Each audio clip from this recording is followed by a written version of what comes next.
Narito tayo ngayon upang matunghayan at pagkwentuhan ang talaga namang nagwa-viral na latest issue ni Ate Erica. Sa istorya nga na ito ay kasama si Kalingap Val Santos Matubang at siya ay pumunta sa dating bahay nila Ate Erica sapagkat may nabalitaan siya na issue patungkol sa kapamilya ni Ate Erica at mga hinaing nito sa kanya. Hindi na kasi doon nakatira si Ate Erica sa kanyang pamilya at iniwan niya na daw ito dahil sa nakaluwag-luwag na o nagkaroon na sila ng pera. Tinawag niya rin daw ang kanyang lola at lola na mukhang pera kaya naman nagkasiraan ang kanilang pamilya pati na rin si Ate Erica. Wala na sa akin. Bakit ay parang masamang loob sa papo mo? Ikaw nang magsasabihan ng mukhang kwarta. Ganyan. Aba, anong kwarta mabigyan sa akin? At sasabihin nila, Sino may sabi mukhang kwarta ka? si Silam eh. Mukhang kwarta ka daw? Itong tanda kong ito, sabihin ako ng ganyan. Walang kaugali. Grabe naman. Hindi dapat bilang isang apo, huwag magsalita ng ganon. Sa lulo na sabihan mukhang pera. Saan sila nang galing? Sa amin, nagpalaki. Kami nagparal, kami nagpalaki kanila. Wala silang utang na loob. Bakit tay, sobrang mo sa kanila? Dahil dyan? Sa mga winiwikan na sa amin na lapastangan yung mga apo nila. Lapastangan nila kami yan. Kaya ayaw ko na. Mas hindi kayo magkasurundo. Hindi ko hinagad na magkaayos. Talagang napakalaki na nga ng sama ng loob ng lolo ni Ate Erica sa kanya sapagkat nagawa daw nila itong tawagin na mukhang pera. Sabi pa nga ng lolo ni Ate Erica ay ginagawan pa daw nila ng kwento na kunwari ay hindi totoo na may sakit ang kanilang lola. At pagkatapos ay kinukuha daw nila ang pera na nararapat para sa lola ni Ate Erica. Kaya naman grabe at sobrang sama nga ng loob ng lolo ni Ate Erica sa kanya.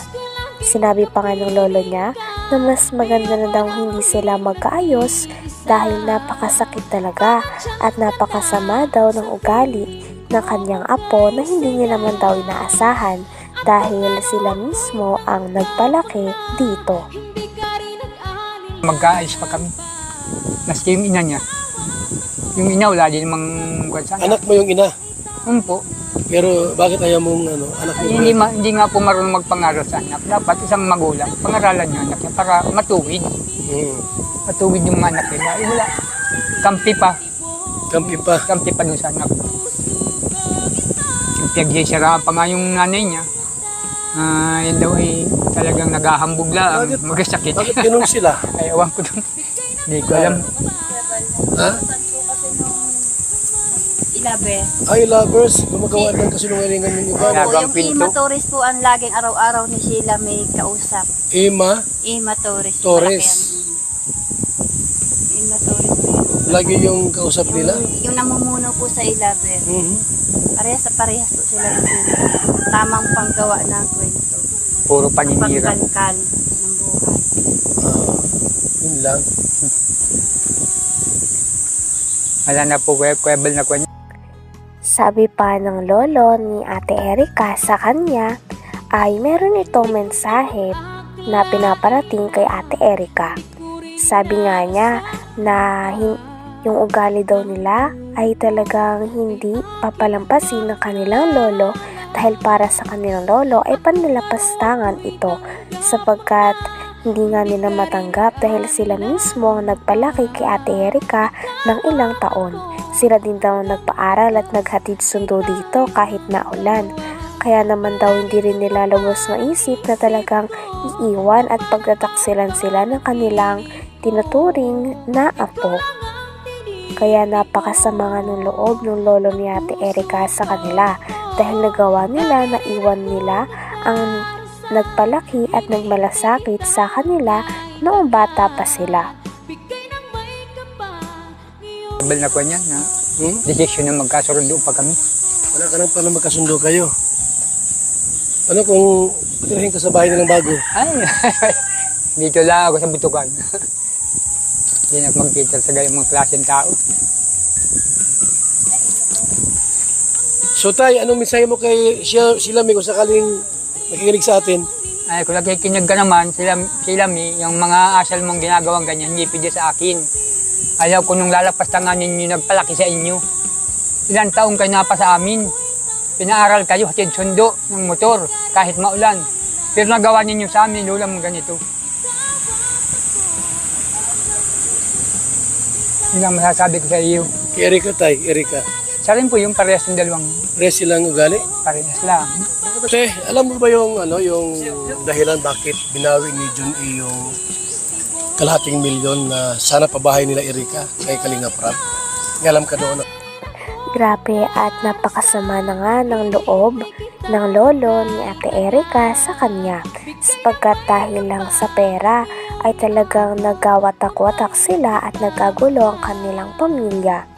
Talagang iniwan na nga ni Ate Erika ang kanyang lolo at lola na nagpalaki sa kanya.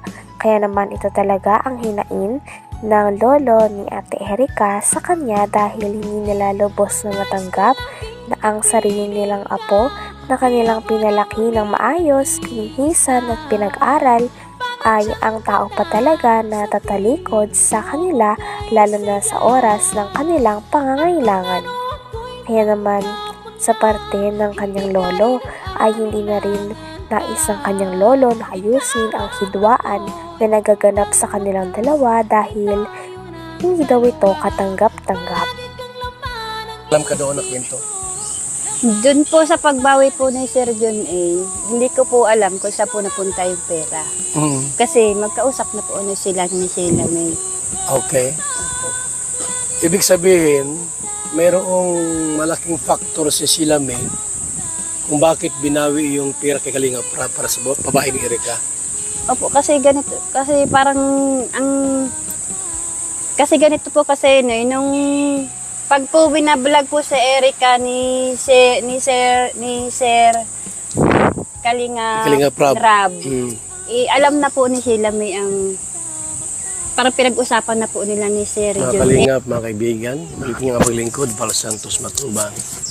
Simpleng tao, ordinaryong vloggers, mga kalingap, na handa maglingkod po sa ating mga kaya. Ito po mga kaibigan ko, nasa bahay ngayon nila, yung nila tita, saka lolo po nila.